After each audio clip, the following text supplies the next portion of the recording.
नमस्कार विद्यार्थियों, अध्ययन अध्यापन की इस कड़ी में पुनः आपका हार्दिक स्वागत है। मैं डॉक्टर रमेश पुरी। आज हम केशवदास के पद्य, जो कि केशवदास द्वारा रचित रामचंद्रिका में रावण अंगद संवाद से संकलित हैं, उनको पढ़ेंगे। जैसा कि हम पीछे पढ़ते आए हैं, केशवदास के पद 11 तक हमने पढ़े थे। आज उसी क्रम में पद संख्या 12 से 18 तक पढ़ेंगे। सबसे पहले हम बात कर लेते हैं केशवदास के पद की, तो आइए चलते हैं।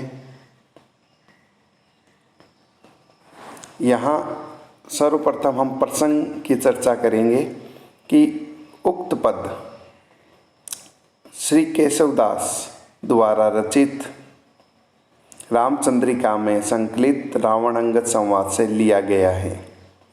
इस पद्य में केशवदास ने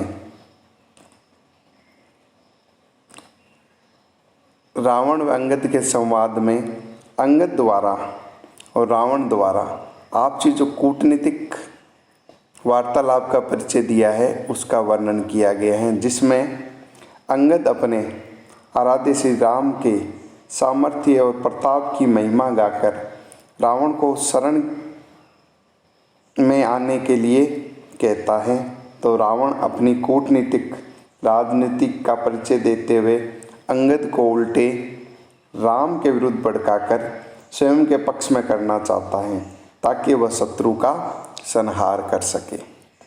तो ये इसका संदर्भ था।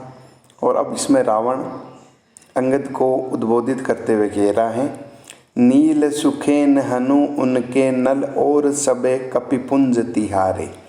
यहाँ नील सुखेन हनु, हनु से तात्पर्य हनुमान, और नल जो सुग्रीव की सेना के वीर योद्धा थे, उनका नाम को उद्बोधित करते हुए वो अंगद को रावण कह रहा है कि नील सुखेन हनुमान और नल इत्यादि वीर योद्धा और सबे कपिपुंज और जितना भी वानरों का दल है, तिहारे मतलब वो तुम्हारे ही इशारों पर काम करता है।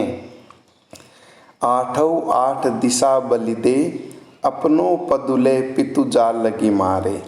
वो ये कह रहे हैं कि तुम आठों दिशाओं से श्री राम को घेर करके बलि दे, उसकी बलि दे दो, अर्थात उनका संहार कर लो। आपनु पद ले और अपने पद को धारण करो। पितु जाल लगी मारे, जिसने तुम्हारे पिता को मारा है, अर्थात श्री राम ने जिनने तुम्हारे पिता को मारा है, उनको तुम आठों दिशाओं से घेर कर अपने पद को प्राप्त करो। यहाँ जो अपना पद है, उससे तात्पर्य है किष्किंधा नगरी के राजा से है, जिसका उत्तराधिकारी बाली का पुत्र अंगद होना चाहिए था, किंतु श्री राम ने बाली को मार करके उसका राजा सुग्रीव को बना दिया। तो से सपूत ही जाई के बाली अपूतन की पदवी पगुधारे। वो रावण अंगद को कह रहे हैं कि तेरे जैसे वीर सपूत को जन्म दे करके बाली आज भी अपूतन की पदवी को धारण किया हुआ एक, अर्थात तुम जैसा वीर होकर के अपने पिता की मृत्यु का बदला नहीं ले सके, इसलिए संसार ऐसा कह रहा है कि बाली का पुत्र तो कुपुत्र या अपूत था, जो बाली ने इस प्रकार अपनी पदवी को धारण कर लिया है। अंगद संग ले मेरो सबे दल आजो ही क्यों ना हने बप मारे। अंगद संग मतलब साथ, ले मेरो सबे दल, रावण कहता है, हे अंगद, तुम मेरा सभी दल को अपने साथ लेकर आज ही क्यों ना हने, हने का अर्थ है हत्या करना, बप मारे मतलब तुम्हारे जिसने बाप की हत्या की है, क्यों ना तुम आज ही उसकी हत्या कर दो, मैं तुम्हारा साथ दूंगा।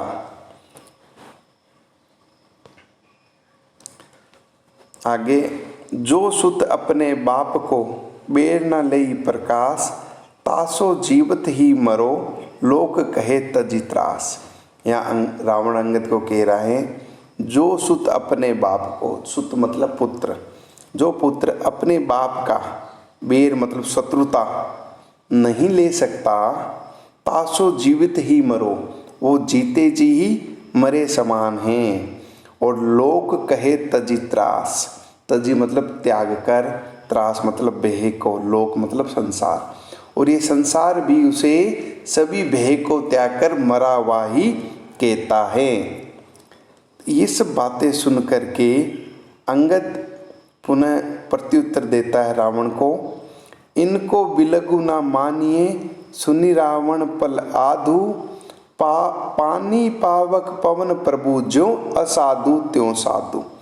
यहाँ कूटनीतिक तरीके से पुनः अंगद राम को कहता है कि संसार में पानी, पावक मतलब अग्नि, पवन और प्रभु की बातों का कभी भी पल भर के लिए भी पूरा नहीं मानना चाहिए, क्योंकि ये अपनी प्रकृति के अनुसार ही, चाहे साधु हो अर्थात सत्कर्म करने वाला हो, चाहे असाधु हो अर्थात असत्य कर्म करने वाला हो, उनके साथ एक समान व्यवहार करते हैं।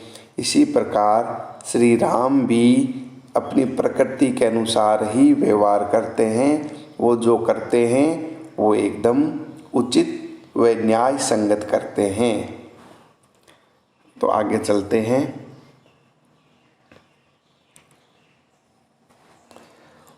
उर्सी अंगद लाज कछु गहो, जन घातक बात वृथा कहो। के उर्सी मतलब हृदय, अंगद लाज कछु गहो। रावण कहता है अंगद तुम हृदय में कुछ तो लज्जा को धारण करो।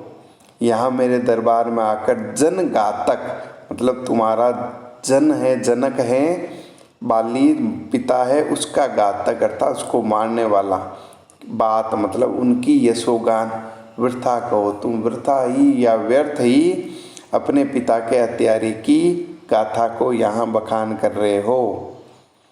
सहित लक्ष्मण राम ही सहारो, सकल वानर राज तुम्हें करो। रावण कहता है कि हे अंगद तुम लक्ष्मण के सहित श्री राम का संहार करो और संपूर्ण वानर राज को तुम धारण करो।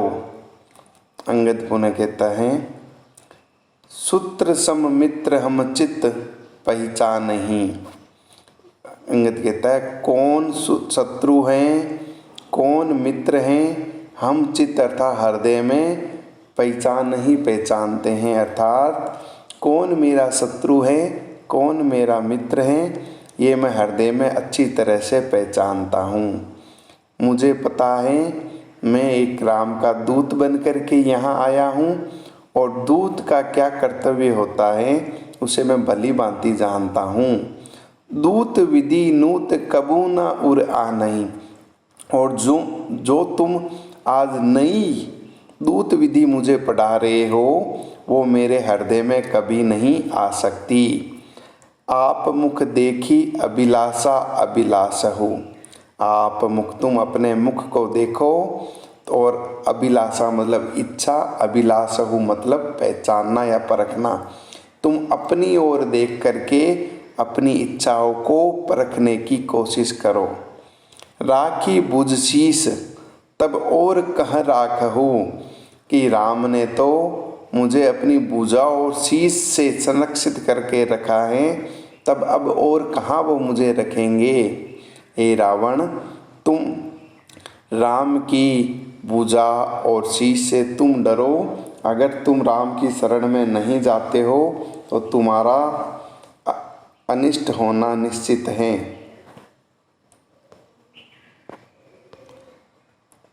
अंगद की इस प्रकार की बातों को सुनकर राम पुनः प्रत्युत्तर देता है महामीच उदासी सदा पाई धोवे, प्रतिहार हवे के कृपा सुर जोवे। महामीचु मतलब महान मृत्यु, दासी सदा पाई धोवे के इस दरबार में जिस मृत्यु का तुम मुझे भय दिखा रहे हो वो मृत्यु की महामृत्यु वो मेरी दासी बन करके सदा मेरे पगों को धोती रहती है, अर्थात मेरे चरणों को पखारती रहती हैं। प्रतिहारी हवे के कृपा सुर जोवे, कि यहाँ बड़े बड़े देवता, सुर मतलब देवता, मेरे दरबार के प्रतिहारी अर्थात रक्षक बन करके मेरी कृपा या मेरी आज्ञा को सुनने के लिए मेरे मुख की तरफ देखते रहते हैं। छपानाथ लीने रहे छत्र जाको, छपानाथ अर्थात सौंदर्य के देवता चंद्रमा, जिसका छत्र हाथ में धारण किए हुए रहते हैं अर्थात उसकी कीर्ति को बखानित करते हैं। करेगा कहा शत्रु सुग्रीव ताको, उस व्यक्ति का सुग्रीव शत्रु बन करके क्या कर पाएगा, अर्थात मेरा सुग्रीव और राम कुछ भी नहीं बिगाड़ सकते। सका मेघमाला सिखी पाककारी, करे कोतवाली महादंडधारी। वो ये कहते हैं सका मतलब पानी भरने वाली पनिहारी, कि मेरे इस नगरी में स्वयं मेघमाला भी पनिहारी के रूप में पानी भरती हैं। सिखी पाककारी, सिखी मतलब ये अग्नि है, वो स्वयं भोजन बनाने का काम करती हैं। और करे कोतवाली महादंडधारी, महादंडधारी संसार में यमराज को कहा जाता है, वो स्वयं मेरी इस लंका नगरी की कोतवाली अर्थात रक्षा कर रहे हैं। पढ़े वेद ब्रह्मा सदा द्वार जाके, कि इस द्वार पर सदा ही सर्वदा ही स्वयं ब्रह्मा जी हैं, वो वेद पाठ का उच्चारण करते हैं। कहाँ बापरो शत्रु सुग्रीव ताको, कि वो जिसका शत्रु सुग्रीव हैं वो बापरो मतलब बेचारा उसका क्या कर सकेगा, अर्थात मेरा सुग्रीव कुछ भी नहीं बिगाड़ सकता है। इसके बाद आता है इसमें विशेष लिखने क्या कि, तो इसकी भाषा के बारे में हम बात करते हैं। तो प्रथम विशेष में प्रथम बिंदु आएगा भाषा सरल सुबोध बोधगम्य है। दूसरा बिंदु आएगा प्रस्तुत पद्य में साहित्यिक ब्रज भाषा का प्रयोग किया गया है। तीसरा बिंदु आएगा अनुप्रास और अन्योक्ति अलंकारों का समावेश है। चौथा बिंदु आएगा इस पद्य में सवैया छंद का प्रयोग किया गया है। पांचवा बिंदु इसमें आएगा इस पद्य में अंगद के माध्यम से स्वविवेक अपनाने की उचित सलाह दी गई है तथा अंगद द्वारा रावण को राम की परोक्ष चेतावनी भी इस पद्य में दी गई है।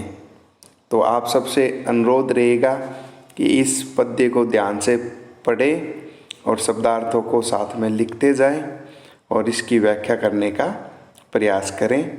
अगर किसी प्रकार की कोई समस्या आती है तो आप मुझे ज़रूर बताएं, जिससे कि उस समस्या का समाधान किया जा सके। तो आगे हम इसी के अगले पदों को लेकर के आपके सामने कल फिर अध्यापन के इस दौर को शुरू करेंगे।